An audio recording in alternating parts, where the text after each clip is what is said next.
আহা, ছিঁড়ে গেল। বনুরে, তুই তো আমারে মায়েরাই ফেলবি। ঠিক আছে, চলো তোমাকে একটা ড্রেস কিনে দিই। আল্লাহই জানে পকেটে কয় টাকা আছে। না, লাগবে না, চলো তো। আল্লাহ বাঁচিয়েছে, নতুনটা ওরে দিয়ে আমি এটা নিজের কাছে রাখবো। আরে লাগবে না কেন, চলো তোমাকে ড্রেস কিনে দিই। ওই ড্রেস কিনতে কিনতে তোমার সাথে বেশ কিছুক্ষণ সময় থাকতে পারলাম, ভালোই তো হলো। আল্লাহ আমারে বাঁচাও, আল্লাহ আরেকবার যেন না চায় আল্লাহ। তাই না? ঠিক আছে, চল। দূর কি দরকার ছিল আবার দাঁড় করতে ওরে। বাসায় পৌঁছলাম না, আবার জামা খুঁজতেছে। কি রে বোন, কি অবস্থা তোর? ওই তোর না জামা দিয়ে যাওয়ার কথা, আজকে তুই কই? না না না, ঠিক আছে, দেয়ার তো কথা, হ্যাঁ সেটা ঠিক আছে, কিন্তু ওই হয়েছে কি, বাসা থেকে বের হইতে হইতে একটু সময় লেগে গেছে আমার। ওই যে আমার ডিজাইনার বলছে কাল ফেরত দিয়ে দিবে। তুই আবার ডিজাইনার পাইলি কই? ডিজাইনার মানে ওই যে আমার টেলারটা আর কি, ও কিন্তু ডিজাইনিং নিয়ে পড়াশোনা করতেছে, জলদি ডিজাইনার হয়ে যাবে। শোন, কালকে তোকে ফেরত দিয়ে দিব। আমার আজকে ডেটে যাওয়ার কথা বয়ফ্রেন্ডের লগে, এখন তোর লেগে আমি ওই জামাটা পরে যেতে পারবো না। আহারে বনুরে, তোর কাছে তো কত সুন্দর সুন্দর জামা আছে, আর তুই এত সুন্দর, তুই যেটা পরবি তোর বয়ফ্রেন্ড একদম নিতে গলে যাবে। তুই টেনশন করিস না, তুই অন্য কিছু পরে যা, আমি তোকে এটা কালকে পৌঁছে দিব, ঠিক আছে? ঠিক আছে, দিয়ে যাবে, কিন্তু মিস যেন না হয়। না না, মিস হবে না, তুই রাখ না, টেনশন নিস না। গরম লাগতেছে কেন? এই গাড়ি ভাড়া করছি না, টাকা দিতেছি না, এসিটা একটু দেন, বাড়ান বাড়ান, এসিটা বাড়ান, স্পিড দেন। আপা কোথায় যাবেন? বাড্ডায়? আর কই যান, বাসা যান। আপা আপনার সাথে আমার কথা হয়েছিল অফিসে নামাই দিম, অফিস থেকে বাসায় পৌঁছাই দেবো, কিন্তু এভাবে বিভিন্ন জায়গায় যান, আমাদের বসায় রাখেন, কিভাবে তো আমার পুষবো না। এই, আপনাকে আমি কিন্তু ভাড়া করছি গাড়ি চালানোর জন্য, এত কথা বলার জন্য না। দিব না, পৌঁছা দিব। তাহলে তো আপা আর কোনো কথাই নাই। আর আমরা একই মহল্লায় পাশাপাশি থাকি, আমারও তো একটা দায়িত্ব আছে নাকি বলুন আপা? আপনিও বাড্ডায় থাকেন? যে আপনার বাসা মহল্লায়। আচ্ছা হইছে, এই কথা বারবার বলতে হবে না, আর মানুষের সামনে তো একদমই না। আর লোকজনের সামনে কি কি বলতে হবে মনে আছে তো? হ্যাঁ আপা, মনে আছে মনে আছে। বড় লোকের একমাত্র মাইয়া, বাড়ি গাড়ি টাকা পয়সার কোনো অভাব নাই। কয়টা গাড়ি হাতে গুনে শেষ করা যাবে না। হাতে গুনে শেষ করা যাবে না মানে?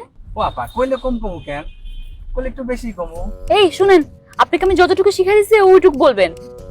একটা গাড়ি আমার, একটা মার, একটা বাবার, ব্যাস, আর কিছু না। আচ্ছা আমি গেলাম, কালকে একদম টাইম মতো, ডোন্ট বি লেট। আপা টাকাটা? আহারে, টাকার জন্য এত অস্থির হলে হবে? আরে শোনা ভাই, তোমার তো বুঝতে হবে, আমি তো মাত্র চাকরিটা শুরু করলাম, আমার তো স্যালারিটা পাইতে হবে। আমি স্যালারি পাওয়া মানে তুমি স্যালারি পাও, আর আমরা না একই এলাকার, আমি কি পালা যাব? এত টেনশন কিসের? আরে থাকো তো। কি বলেন আপা? থাকো থাকো, টেনশন নিও না।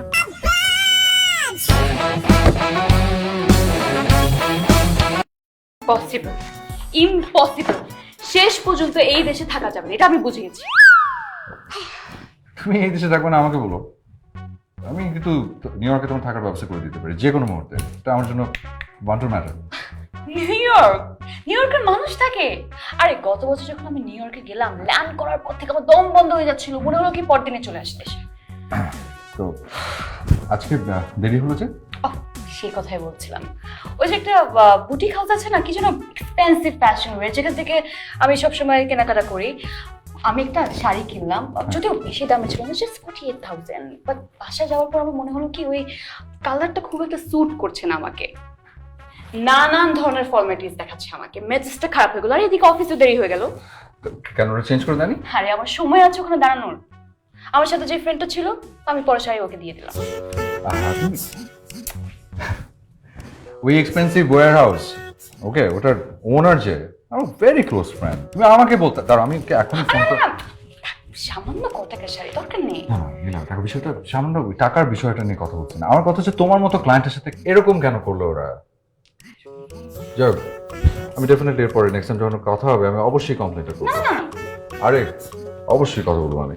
আচ্ছা তখন শোনো, আমার না গা পা খুব ম্যাচ ম্যাচ করছে, আমি একটু যাই সুইং করে আসি। কোথায়? প্যান পাসিফিক, আমি আমার ওখানে মেম্বার অনেক আগে থেকেই। লাঞ্চ করছে তো? হ্যাঁ লাঞ্চ ইয়েতে আজকে অবশ্য ওখানে লাঞ্চ করবো না, আচ্ছা একটু দেশি ফুডের ক্রেভিং উঠেছে আর কি আমি আবার দেশি ফুড খুব লাইক করি শুকি ভর্তা আলু ভর্তা ঢেঁড়স ভাজি এনিওয়ে সি ইয়া বাংলাদেশকে অনেক পছন্দ করে এমনি আমেরিকান হলে কি হয়েছে তোমার প্ল্যানটা আসলে কি বলো তো আমাকে মানে একটা জিনিস আমি বুঝে গেছি তুমি এখানে থাকার ছেলে না মানে আমেরিকাতে কি সেটেল হওয়ার কোনো ইচ্ছা আছে দৌড়ে ফেলেছো আমার আসলেই একটু ডিফারেন্ট প্ল্যান আছে আর কি মানে আমি এখানে পড়েছি অন্য একটা প্ল্যান নিয়ে আমার আমার আসলে টার্গেট হচ্ছে আমি একটা বিগ বাজেট একটা সিনেমা বানাবো তো যাই প্ল্যানিং চলছে এখানেও চলছে ওখানেও চলছে দেখি না কি হয় দেখি ওখানে মানে ওখানে মানে বলিউডে আর কি ওখানে আমার বেশ কিছু বন্ধু বান্ধব আছে আর কি তো ওরা সবাই মিলে চাচ্ছে যে আমি ওখানে একটা ফিল্ম প্রডিউস করি বেশ বড় বড় কিছু নায়কের সাথে কথা হয়েছে তো আমার 3 মাস পরে তোমার এসআরকে এর সাথে একটা মিটিং আছে এসআরকে মানে শাহরুখ খানের সাথে একটা মিটিং আছে সো দেখি কি হয় হ্যাঁ আমার অবশ্যই বাইরে যাওয়ার কোনো ইচ্ছে নেই মানে আমি আসলে দেশে থাকতে চাই দেশের মেয়ে না দেশে থেকেই হলিউড স্ট্যান্ডার্ডে বিজ্ঞাপন বানাতে চাই যাতে হলিউড থেকে এসে আমাদের দেশ থেকে কন্টেন্ট বানিয়ে নিয়ে যায় ভেরি গুড আইডিয়া আমি জানি তুমি পারবে বিশ্বাস করো কথাটা একদম মন থেকে বললাম ট্রাস্ট মি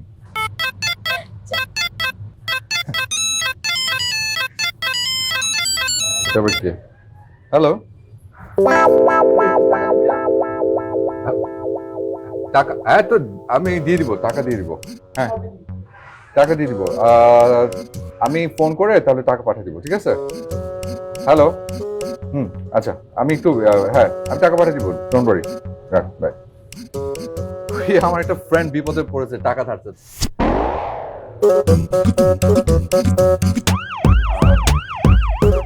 এই ফোন দেখে খুব অবাক লাগছে না না না না একদমই অবাক হচ্ছে না তুমি তো স্মার্ট একটা ছেলে তোমার হাতে একটা স্মার্টফোন নেই বাট আমি এটা নিয়ে ভাবছি না।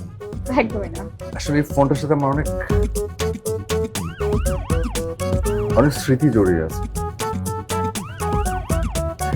এই যে এই ফোনটা এটা কিন্তু শুধু একটা ফোন না এটা আমার দাদার স্মৃতি আমার দাদা এটা আমাকে দিয়ে গেছিলেন স্মার্টফোন তো সবাই ইউজ করে কিন্তু বিশ্বাস করো আমাকে কোটি টাকা দিল আমি এই ফোনটা ছাড়বো না এটা আমার কাছে অমূল্য রতন আর আমার দাদা এই ফোন দিয়ে কত কোটি কোটি টাকা ব্যবসা করেছে তুমি জানো এটা এখন আমার লাকি চার্ম এটা আমি চাচ্ছি না